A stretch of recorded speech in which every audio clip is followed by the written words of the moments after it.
संत समागमे धरावी आवडी संत समागमे धरावी आवडी संत समागमे धरावी आवडी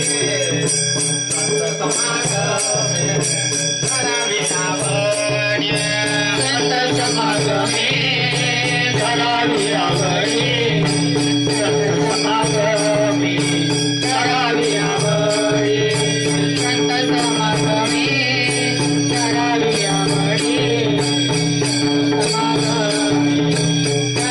आवडी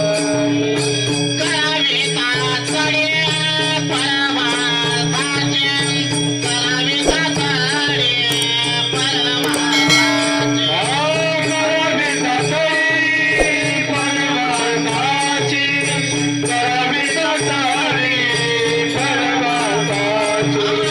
तातडी परमार्थाची करावी तातडी परमार्थाची करावी तातडी परमार्थाची करावी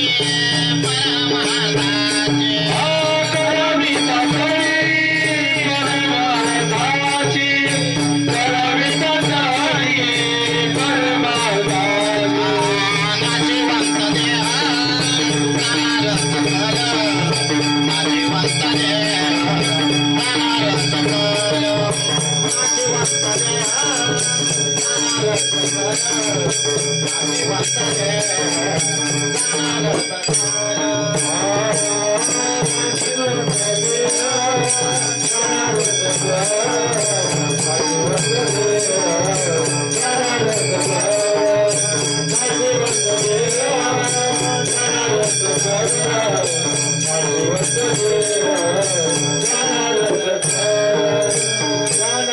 देह जगद्गुरु तुकोबराय म्हणतात संत समागमी धरावी आवडी करावी तातडी परमार्थाची। एखाद्या भूमिगत साठा पाहणाऱ्या एखाद्या महात्म्याने जर सांगितलं तुमने पैरी पायरी खंदी की 1 क्विंटल सोनं निघावे, कितलं कोणती पायरी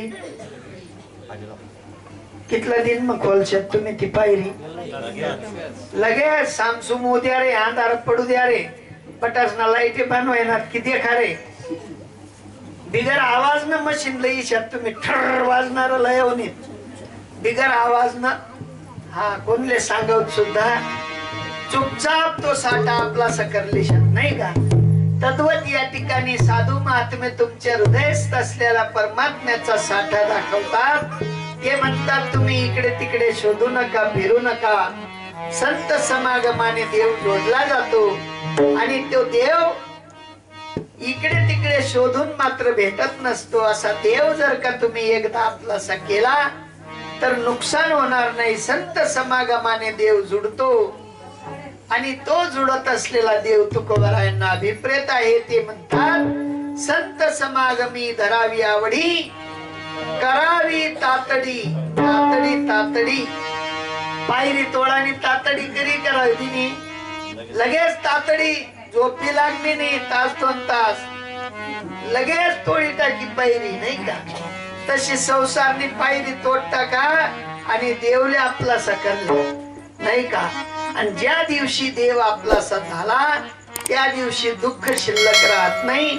दुःखातून बाद करण्यासाठी तुकोबराय म्हणतात की करावी तातडी परमार्थाची परमार्थाची तातडी व्हावी। एवढ्यासाठी एकदा हाताने टाळी आणि मुखाने नाम जय जय जय जय जय जय जय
तो अजून बालवाडी में जायला नाही तुम्ही कॉलेज में विद्यार्थी बनायचे ना सगळं असले लाव बेटा पक्का लाव सगळं असले एक कडतून पट असले लावा ती असं लांबा लचक लाव काली माताना मटमा लावतस तसा लाव लांबा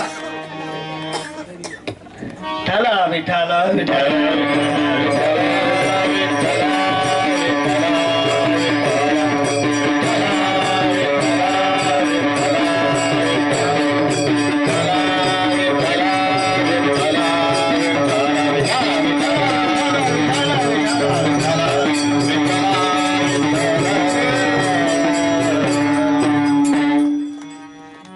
साधू संत म्हणतात या जगताच्या बोरीमध्ये फसू नका हे जगत भूलभुलई आहे एक राजा होता आणि त्या राजाने मोठी घोषणा केली आणि त्या घोषणेमध्ये त्या राजाने एक बाजार मांडला आणि त्या बाजारामध्ये सगळ्या वस्तू फुकट पहिली दुकाने लावली सोन्याची नंतर चांदीची तांब्याची पितळाची अशा उच्च कोटीच्या वस्तू अगोदर नंतर मात्र खालच्या प्रतीच्या वस्तू लावल्या ज्याला जे पाहिजे ते फुकतात कितीही न्या आता तो बाजार पाहिल्यानंतर लोक बोलले ना कोणी किलोभर सोनं कोणी 2 किलो सोनं कोणी 5 किलो चांदी कोणी 20 किलो चांदी लैदिन आणि पोऱ्याल बी व्हाय पोरडे बी व्हाय सगळ्यांनी वाहन चालू करून दिलं राजवाड्यात काही कोणी गेलं काय पाहिलं बाजार पाहून बोलले आणि सगळ्या वस्तू व्हायला लागले पण एक मात्र नर असा होता त्याने मात्र त्या वस्तूंकडे न पाहता सरळ राजवाड्यात गेला आणि राज सिंहासनाचा मालक झाला बाकीच्यांनी माल सामान वाहिला पण ते सामान्य राहिले आणि या जीवाने मात्र माल सामान न वाहता डायरेक्ट राजपणापर्यंत जाऊन पोहोचला तद्वत हा जो बाजार आहे हा भूलभुलैयाचा बाजार आहे या बाजारामध्ये सगळं दिसतं पण पदापर्यंत नेत नाही या ठिकाणी अढळ पदापर्यंत नेणारं साधूंचं ब्रीद आहे आणि त्या साधूचा ब्रीदाचा विचार साधूंनी मांडलेला आहे ते म्हणतात तुका म्हणे इह लोकीच्या व्यवहारे नका डोळे दुरे हा डोळा दूर भरून राहू नका आम्ही जे सांगतो ते करा तर मात्र तुम्ही सुद्धा त्या अढळ पदाचे अधिकारी व्हाल जे साधू अढळ पदाचे अधिकारी झाले त्यांचं एकदा भजन करा ज्ञानेश्वर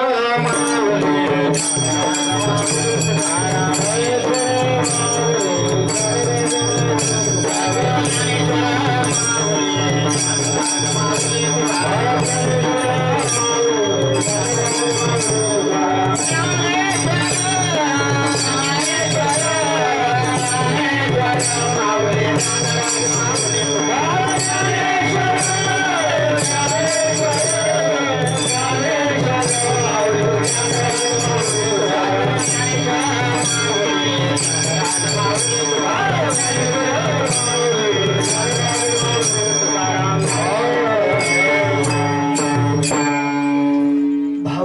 देव भेटत नाही, पण प्रत्यक्ष साधूकडे गेले की साधू देवाशी आपली गाठ भेट करून देतात. तुम्ही आपण आलो कुठून, आपण आल्यानंतर करायचं काय, आणि सगळा संसार झाल्यानंतर जायचं कुठे, या सगळ्या गोष्टींचा विचार फक्त मनुष्य देहात करता येतो. सगळ्यात जास्त मोठं भांडवल जर दिलं असेल तर 84 लक्ष जीव योनींमध्ये एक मानवाला जास्त भांडवल दिलेलं आहे, ज्याला बुद्धीने विचार करता येतो, चित्ताने स्थिर होता येतं, मनाला मात्र लगाम लावता येतो. इतर योनींमध्ये ते घडत नाही, ते फक्त मनुष्याला घडतं. म्हणून मनुष्याने सावध व्हावं आणि सावध होऊन साधूंकडे जाऊन आपल्या हिताचा विचार विचारावा. हिताचा विचार एकदा घडला तर मग मात्र या राटीमध्ये आपण बोलणार नाहीत. आणि ती राटी प्रत्येकाला निश्चयात्मक स्वरूपाने करायची आहे. कारण एक दिवस आपला बी येऊ शे, आपला पुढे बी स्वर्गवाशी लागाऊ, वैकुंठवाशी लागाऊ, ब्रह्म स्वरूप लागाऊ शे. ते लागान पहिले ब्रह्म स्वरूप होईल, लागण्याच्या अगोदर वैकुंठवाशी व्हा, लागण्याच्या अगोदर ब्रह्ममय व्हा. कारण मेल्यानंतर मोक्ष मिळत नाही, मरणाच्या अगोदर मोक्ष भेटतो. कधी भेटतो? लोक मरेलवर तुंडी राहणार मोक्ष. ज्ञानोबराय म्हणतात, आगा मरणी जो जे आठवे तो तेची गती ते पावे, आणि म्हणून तू स्मरावे मातेची सदा. आम्ही स्मरण करतो, पण टाइमा टाइमाने करतो, सवडीने करतो, आवडीने करतो. पण आवडीने आणि सवडीने भजन होत नाही. भजन हे सतत करायची वस्तू आहे. तुम्हाला घरमा सतत पैसा रावायला पाहिजे असं यंत्र शे का नाही?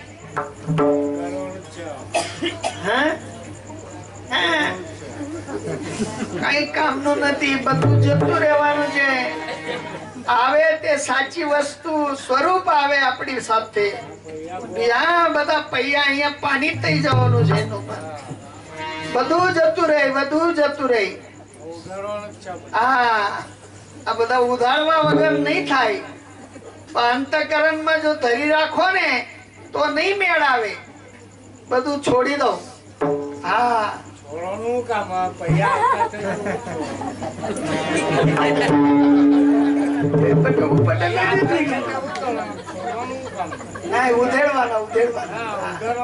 ઉધાડો તો જ તમારી આમીરી વધે. આ વગર ઉધેડવાની થાય નહીં. ઠલાવી ઠલાવી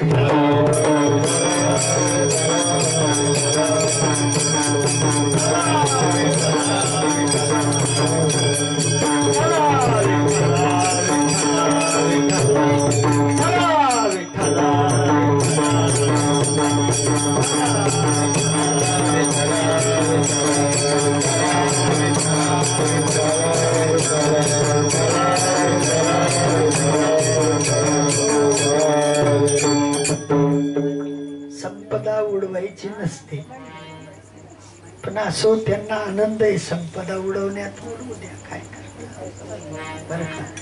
साधू महात्मे म्हणतात की जी संपदा आहे ती अंतःकरणाची आहे, आणि अंतःकरणाची संपदा कोणाला दाखवता येत नाही. आणि अशा संपदेसाठी आपलं जीवन आहे, आणि त्या संपदेमध्ये जर आपण राहिलो तर आपला फायदा आहे.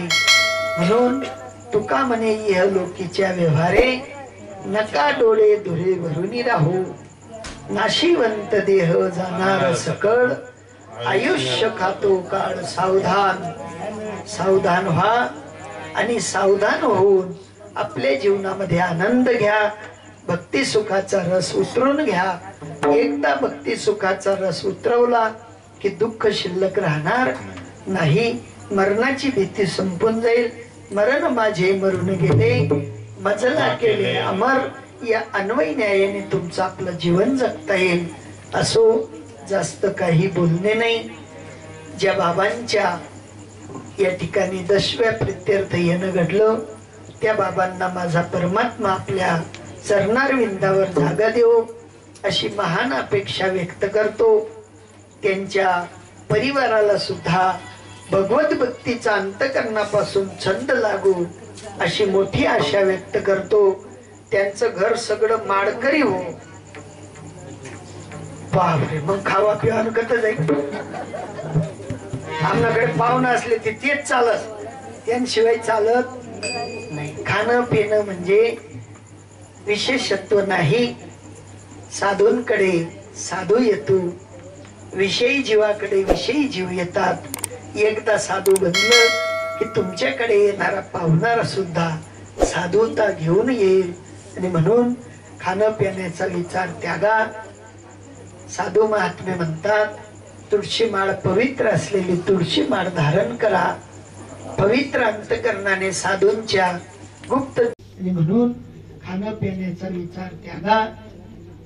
साधू महात्मे म्हणतात, तुळशी माळ पवित्र असलेली तुळशी माळ धारण करा, पवित्र अंतकरणाने साधूंच्या गुप्त ज्ञानाचा ठेवा आपलासा करा। आणि एकदा तो ठेवा आपलासा झाला म्हणजे आपली संपदा वाढायला टाइम लागत नाही। अंतकरणाची संपदा वाढली की लौकिक संपदा ही ऑटोमॅटिक आपलं वरण करते। आणि म्हणून तुमच्या चरणी जोडून या कर विनवितो तुम्हाला, करे टाळी बोला मुखी नाम। या नामाचा महिमा विचार करा, या नामाशी तद्रूप व्हा, संलग्न व्हा आणि माझ्या परमात्म्याला आपलंस करा। देव सखा झाला तर मग मात्र कोणाची गरज शिल्लक राहत नाही। देव माझा मी देवाचा अशा अन्वयाने जीवन जगा, इतरत्र दुसरं काही बोलणे नाही। रवी बाबांना विनंती आहे की घराचा मेढ्या माळकरी असला पाहिजे। काय असला पाहिजे? मेढ्या माळकरी पण घर माळकरी, पण मेढ्या सुनाट ते गरबी। आपले उजाळगावना मारुती बनानं नाही, आपले बांदेलगावना मारुती बना नाही। म्हणून साधू संतांची ही रीत लक्षात ठेवा। जास्त काही बोलणे नाही। करा रे बापांनो साधन हरीचे, जनी करणीचे करू नका, जेणे नये जन्म यमाची यातना, ऐशी या साधना करा काही। अशी साधना करा, अशी साधना करा की देव आपल्याकडे राबला पाहिजे। आणि देव राबवण्याचं साधन फक्त संतांकडे आहे। ते साधन आपल्याकडे आलं म्हणजे चिंता राहणार नाही। या ठिकाणी माझ्या थोडक्या मोडक्या वाणीला विराम देतो आणि झालेली सेवा तुम्हा संतांच्या चरणी समर्पित करतो। जय विठ्ठल, जय